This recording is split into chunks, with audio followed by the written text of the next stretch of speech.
Today, Islanders woke up to a new way of life, one that none of us ever anticipated we would see.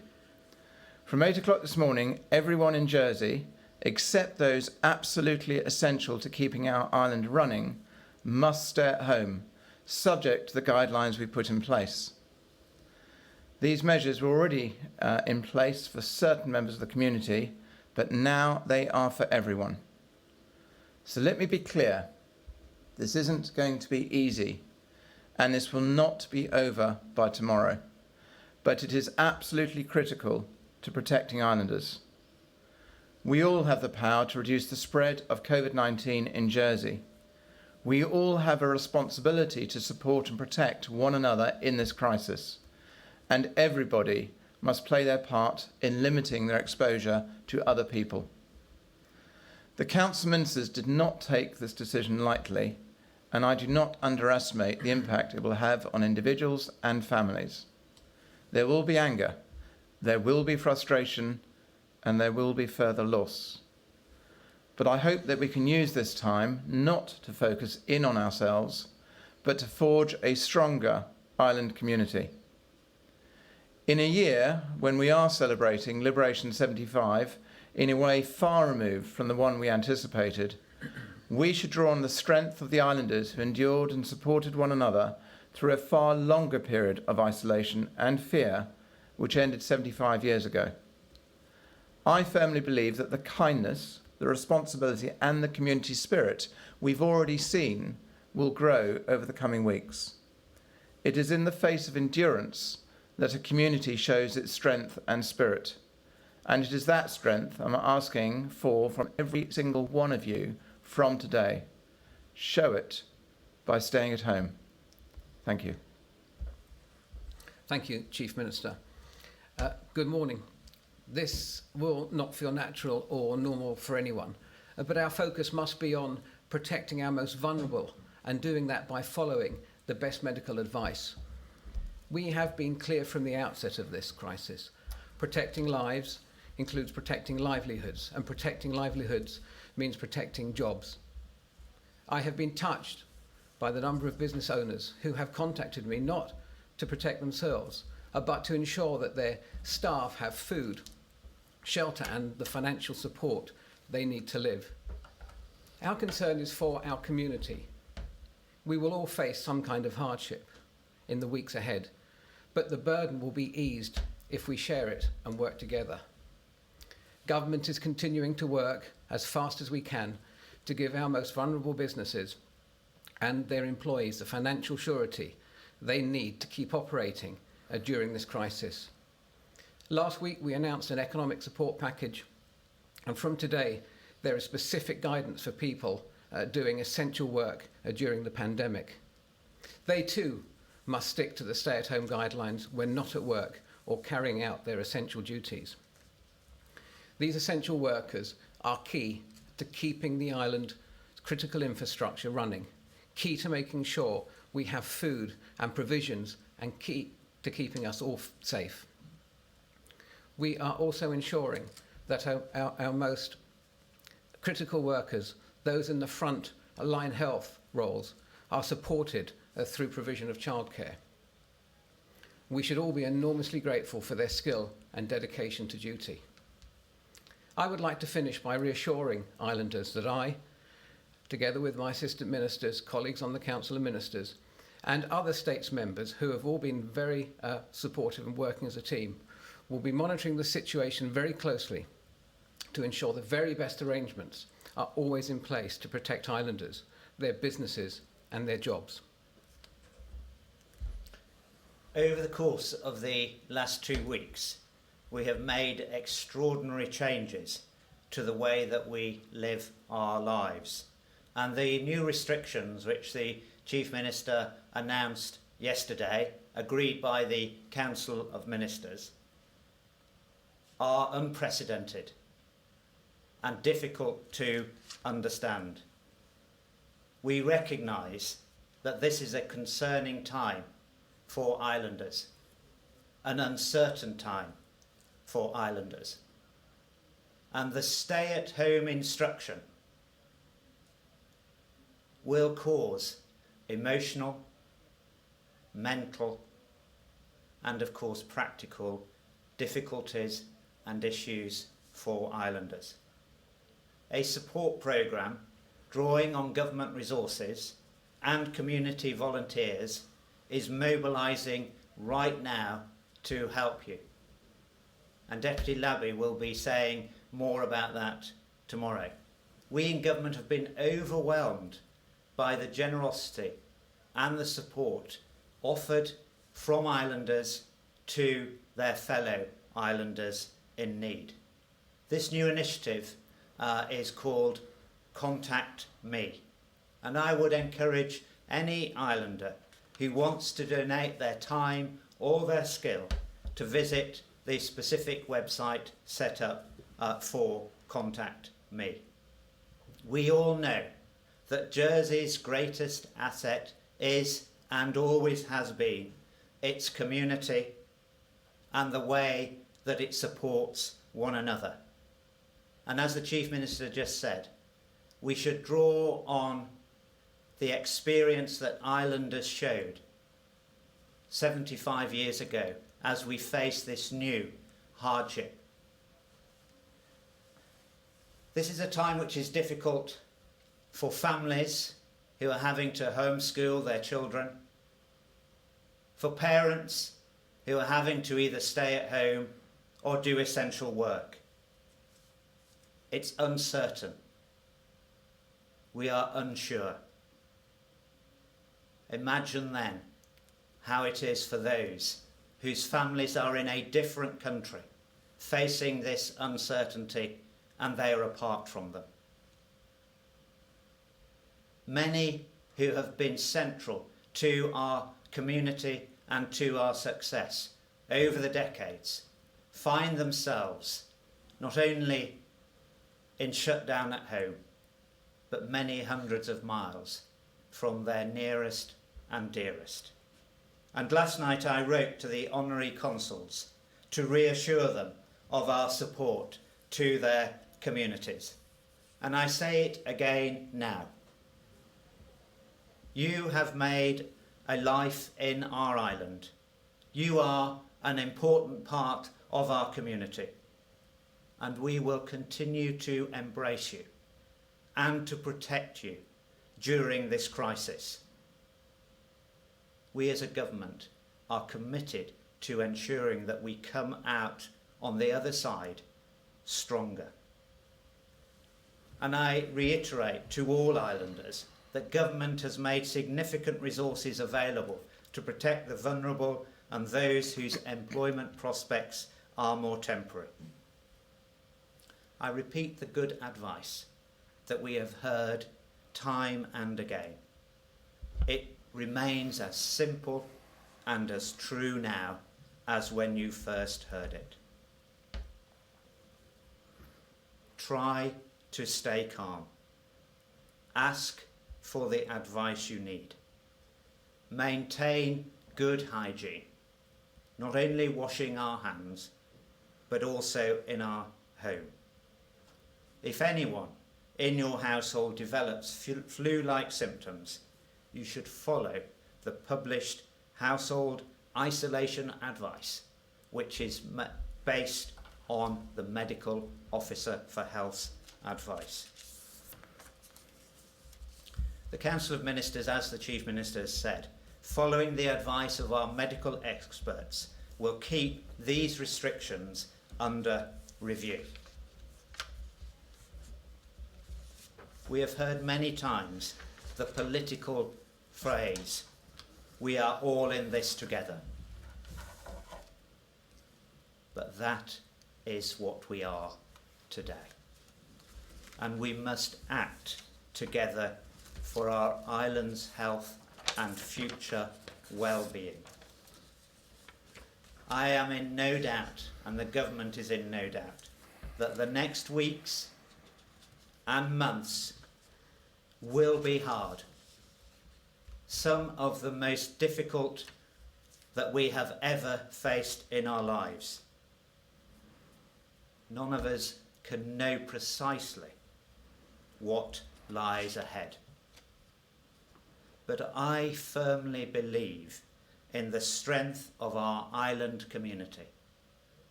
I believe in my family, in my friends, in my neighbours, in this community that we all, wherever we've come from, call home. And as we seek to care for each other and to protect each other and to put each other first, we can and we will pull through.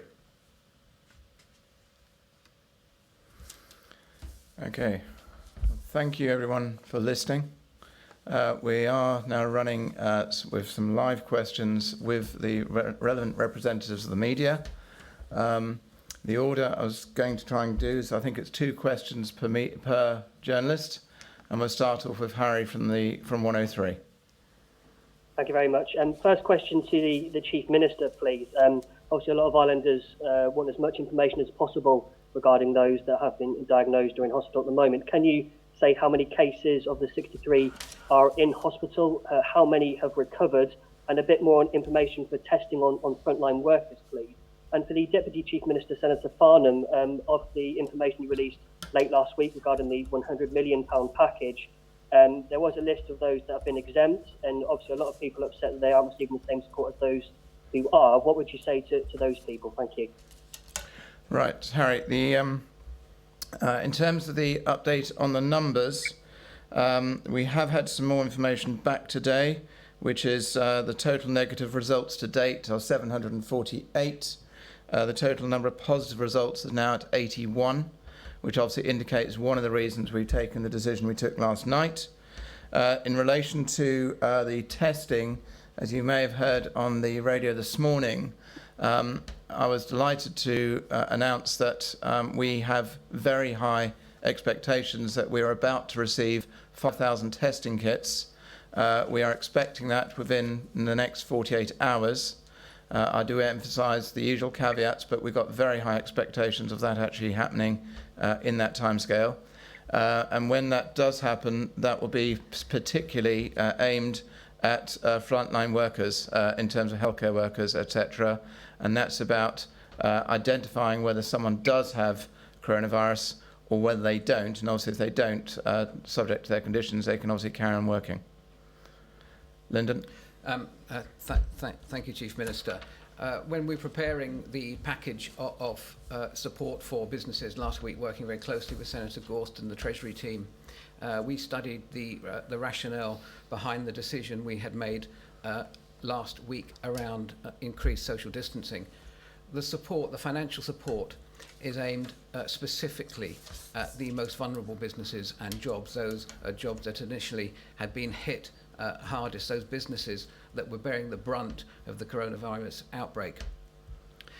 Since the announcement of the stay-at-home instruction this week, I have discussed the matter with Senator Gorst and the Chief Minister over the weekend, and we are going to revisit some of that rationale about some of the business sectors that were excluded. I think the business landscape has changed slightly since then.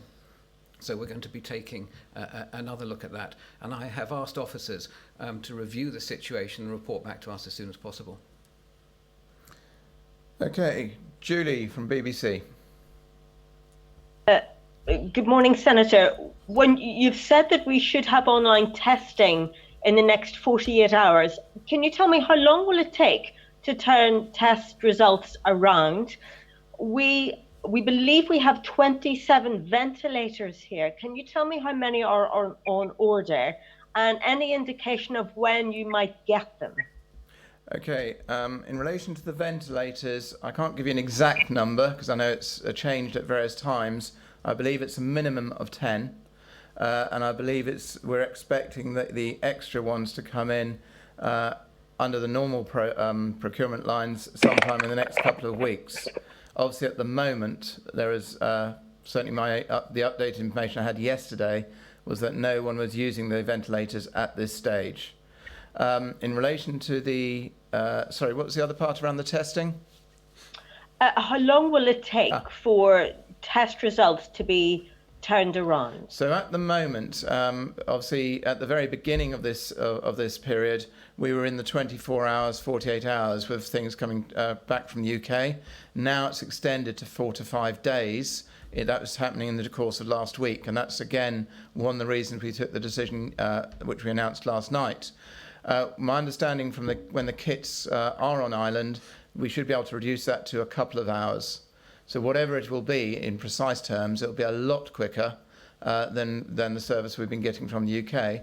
That's not a criticism of the UK, really hasten to add that. It's because the volume of testing that they're having to do, because obviously of the stage they're at in the overall crisis. Okay, I think the next one is Claire from Channel. Hi, Senator. A question about personal protective equipment for frontline health workers. We've had reports from sources in the hospital that an order that should have been placed a couple of weeks ago wasn't signed off because of cost. Is that true? And what's the situation now in terms of ensuring all our frontline health workers have all the equipment they need to keep themselves safe? Right, and in relation to the order you refer to, I'm not cited on that. From our perspective, as far as we're concerned, if people need it, they will get it. It's not a cost issue on that front at all. I think we've made that clear throughout the whole period of time. What I can say is that, again, is my understanding, is that we either are about to receive or have just received, I believe it's 20,000 masks, and I believe also an increase in the supply of gloves. I'm informed we have enough gowns and everything else that comes with it. There are other orders in the pipeline. I think there's another one due imminently, and then there's another one further away. One of the changes that happened probably since Thursday or Friday was that the NHS, we're in the procurement line with the NHS for a lot of these things. And so they released a big slice of PPE, and we're on the receiving end of some of that. We are also exploring actively other procurement lines as well, but obviously the NHS remains the principal line. But I'm informed that as of now, we're absolutely fine on PPE for the forthcoming future. Thank you. My other question was to Senator Farnham. How are you deciding which businesses are essential and allowed to keep trading? Because we've had some viewers contact us with concerns about construction sites, for example, and their ability to maintain social distancing, also sole traders being allowed to go into people's homes for gardening or plumbing or whatever, and people being allowed to go out of their homes to collect takeaways. How do you make those decisions? Because it's making some people a bit nervous. Okay, so essential workers are people engaged in work that is essential to the continued safe running of the island. And during the COVID-19 pandemic, the list of essential work is set out clearly in the stay-at-home policy. Critical workers are a smaller subset of essential workers in especially critical roles, who, if they are parents, for example, cannot make arrangements for their children to be looked after, ideally at home, and are being offered school, nursery places and support in that way. The rule of thumb is to stay at home. If you can work from home, work from home. Can I just add, there are instances where individuals can work away from home but are effectively in self-isolation, if that makes sense. And so in those circumstances, and it's always based on the medical advice, we'll raise an area, check it with the medical professionals and see what they say. But that is also identified in the guidelines.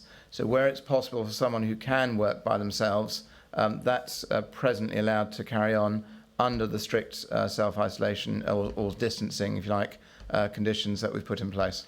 In relation to the construction sector, construction sites have been allowed till the end of the week to ensure they can make safe the sites that they're working on, and they would be able to allowed to continue subject to visitation and a permit from the relevant authority.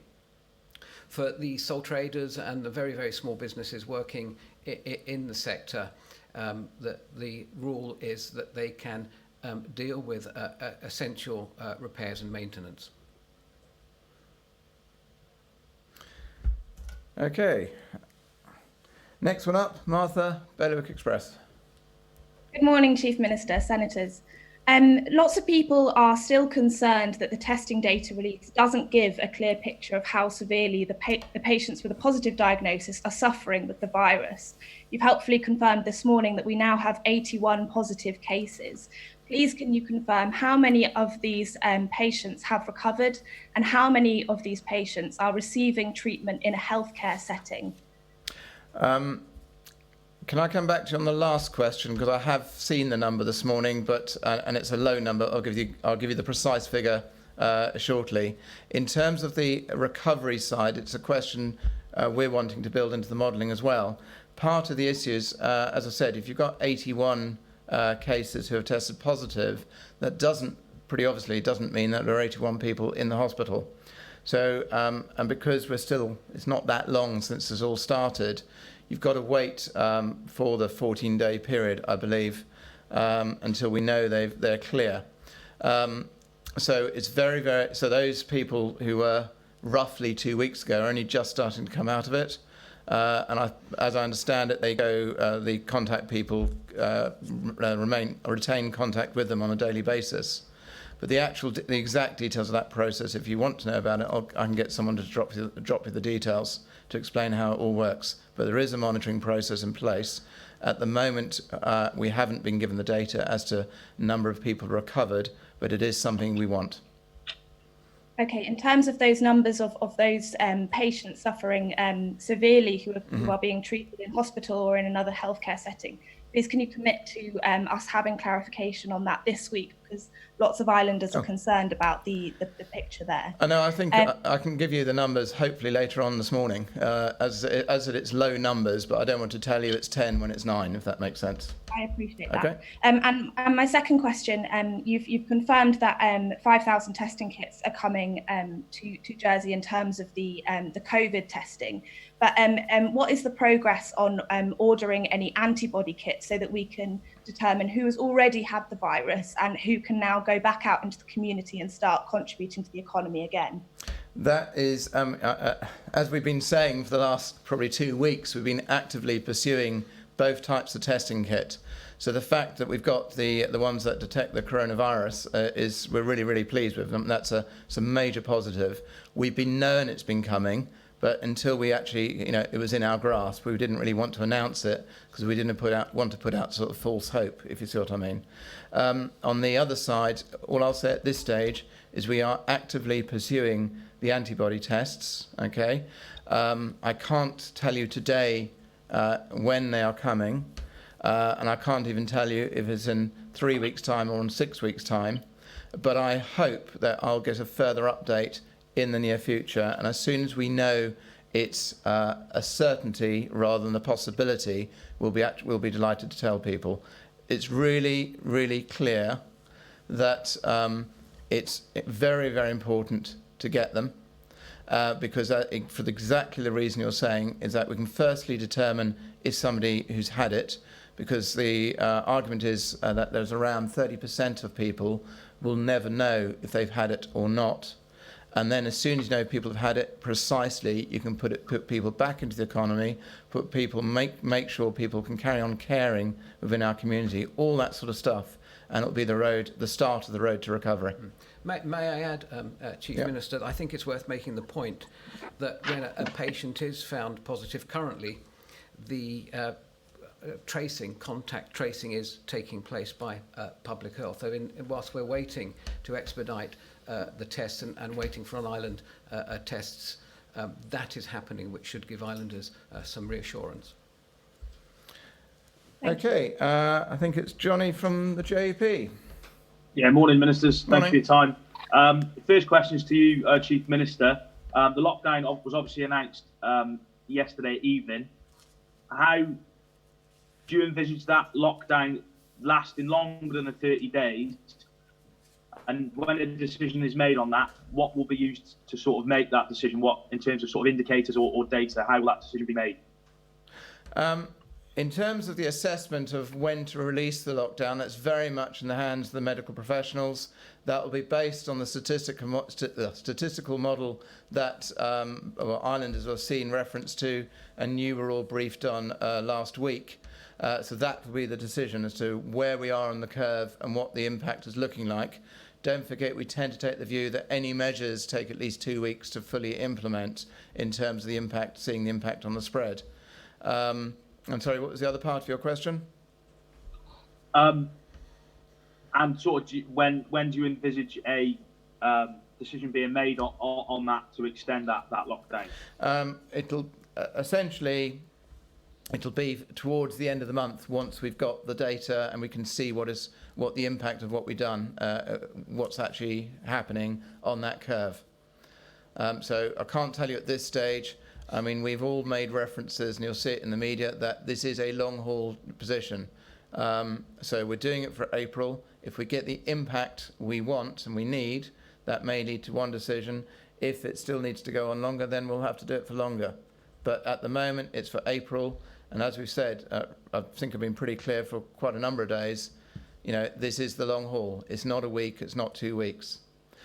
Martha, just to go back to your question, I can confirm we've got 10 people in hospital. I can't give you a breakdown beyond the 10 at this stage.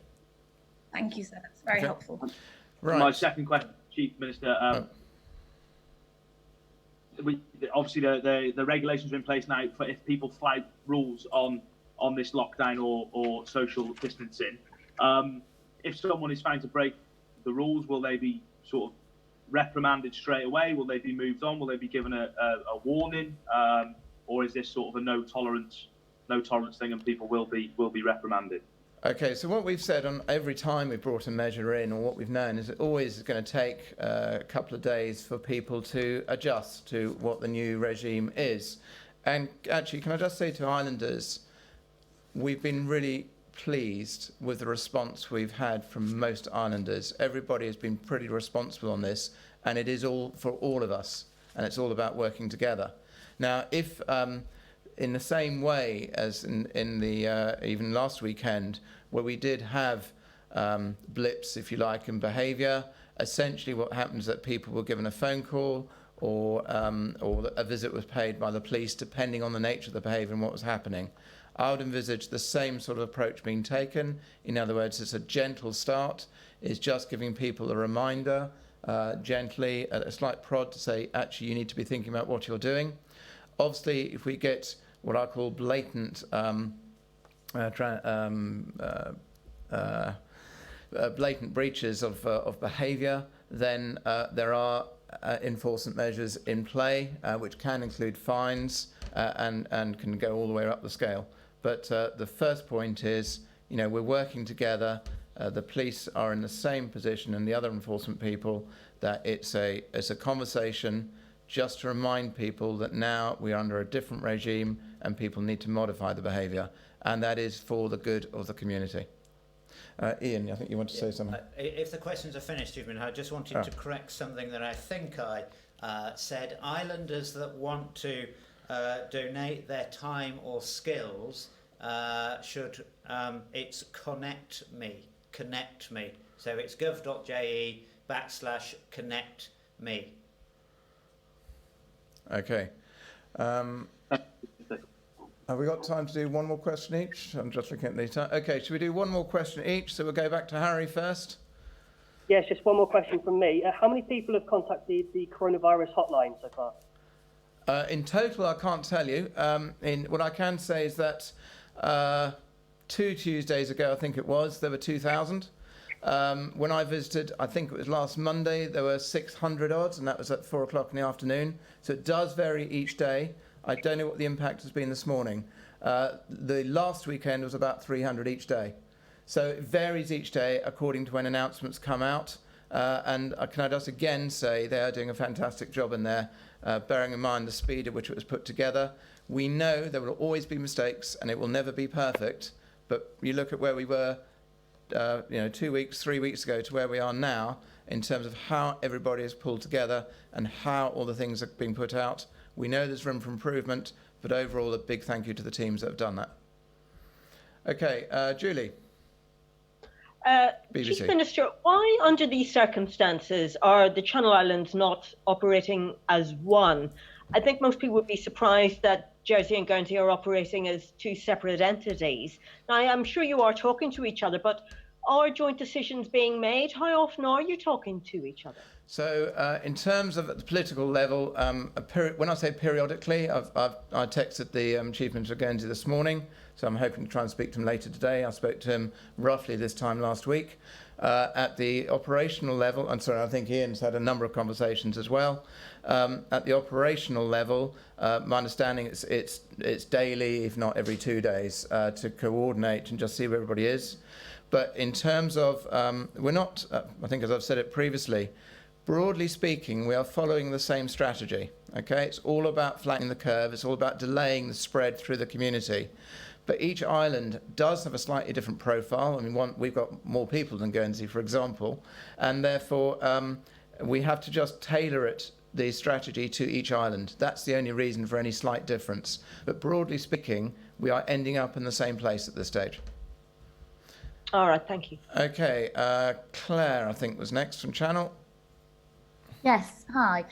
What plans do you have to expand capacity at the hospital or create extra beds if you need them? We've heard rumours about maybe using hotels as kind of overflow hospital areas. So where are you with that, and how quickly can any of that actually be enacted? Okay, so to deal with the hotels first, the advice we've had to date is that whilst we can use hotels for essential workers and for people who need to self-isolate for their particular circumstances, you wouldn't use them, this is the advice from the local professionals, for hospital facilities, because essentially the single room setup and the multi-floor setup doesn't work very well. So from the principle of if we needed extra capacity, and I'll deal with what we've got in a sec, actually what you'd want is a big single floor plate. I think they call them Florence Nightingale wards, in other big open areas, which is very easy then for nursing staff to handle. And if you did that, you'd want something closer to the hospital to allow access to the various equipment and things in the hospital. So that has been considered, and there are teams looking at it. Don't forget, that is, if we ever need it, that will be at a later stage. At the present stage, we've got plenty of room in the hospital, and the fallback from that is the nursing homes on the island. We've got Overdale, which we can clear out if we need to. We've stopped all non-essential operations. We did that at least a couple of weeks ago. And so I don't want to give you the exact number of extra beds over and above the hospital, because, again, for the same reason I was saying to Martha, but it's in the order of an extra 600 beds that we've got access to over and above what we've got in the hospital. So don't hold me to whether it's 550 or 620, but it's in that territory. It's not a couple of hundred. And so at this stage, we believe that's also accessing some other beds from the overall private sector. So at this stage, we believe we've got the right capacity for the island. If we need to move more, that's in the planning stages, and there have been discussions around that. Can I do a quick follow-up? Do you have enough health staff to man that? We knew that already there's quite a big recruitment campaign for nurses in Jersey, and if any of them do end up going off sick, how are you managing health personnel? So there has been the same request that the UK have put out, which is bringing in people who are retired. There have been, for example, the arrangement that we announced last Monday, which was with the GPs, that's bringing extra resources in. So to date, what I'm being told is that we are fine in that area. Obviously, if that changes, we will take the requisite action. But at this stage, I'm being told we're absolutely fine, and I've got no concerns in that area. Martha, Bailiwick. Chief Minister, many members of the public were concerned to hear you say yesterday that most islanders will need to contract the virus and that, quote, there is no other choice. This herd immunity argument has been criticised by the World Health Organization, and the UK government has also backed down from it. Why are you still taking the stance, and was it responsible to tell islanders they need to get a potentially fatal virus, especially when you're encouraging them to stay home to protect themselves and others? Right, so two responses to that, I think. Number one is that we continue to be told by the medical people that for most islanders it will be a relatively mild impact. It's for the vulnerable that it's harder, okay? I've not been told that medical advice has changed, and that's even over the weekend. In relation to I think the herd immunity argument, I'm an accountant, I'm not a medical person, so I'm not going to get into the arguments about for or against the herd immunity argument. It's been less prevalent, I think, in our discussions. I know Ivan Muscat has referred to it, but what he's been saying is that it will go through the island. So, in other words, you can't stop the spread. So what we're trying to do through all the measures we are doing, we are trying to slow it down. And so as you slow it down, so you reduce the number of people at any one time who have it, and in particularly who have it very badly, because those latter ones are the ones you want to treat within the healthcare system, and you want to make sure that the healthcare system is not swamped. And as I've also said previously, as a rule of thumb, for every one person who we've detected as positive, and this has been said in the UK as well, there's the rule of thumb we've been given is about 10 already in the community who have it and don't know about it. So on that basis, if we've got 81 cases, we're now notionally at around 800 odd who will have it in the community, the vast majority of which probably don't know. So it will spread. And what we're trying to do is just slow it down. Hopefully that clarifies the question.